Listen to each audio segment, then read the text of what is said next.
pour le climat est accepté. Ce jour-là, 195 pays se sont engagés à limiter le réchauffement climatique à 2 degrés maximum.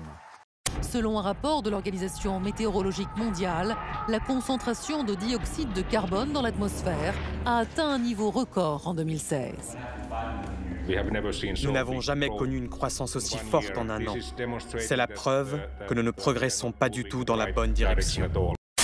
Un objectif plus qu'incertain après le retrait des États-Unis et alors que les données scientifiques sont toujours plus alarmantes.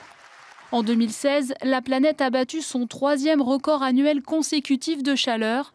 Concrétiser, mettre en pratique l'accord de Paris sur le climat, c'est l'objectif de la COP23 qui s'est ouverte ce matin à Bonn. Sommet d'agir par des manifestants mobilisés en marge de la COP23. Il faut des actes pour nous sauver et sauver notre planète. Si on ne relève pas ce défi climatique, nous aurons échoué. Nous exposerons nos peuples à plus de risques, de destruction et encore plus de souffrance. La COP23 qui s'ouvre aujourd'hui en Allemagne n'a donc pas le droit à l'erreur. Il s'agit maintenant de passer aux actes et d'avancer de façon concrète sur les règles d'application de l'accord de Paris.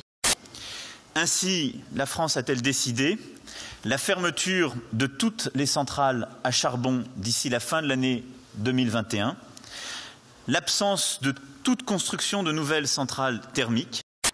En matière d'énergie, le nucléaire fournit toujours 80% de l'électricité. Les énergies renouvelables ne représentent aujourd'hui que 18%. L'objectif français est de dépasser les 32% à l'horizon 2030. La voiture électrique, aujourd'hui, c'est 0,25% du parc automobile. La France vise les 20% en 2030. On ne les atteindra pas à ce rythme-là. Il faudrait vraiment doubler le rythme de développement des énergies renouvelables en France pour qu'on tienne nos objectifs. Et c'est loin d'être le cas aujourd'hui.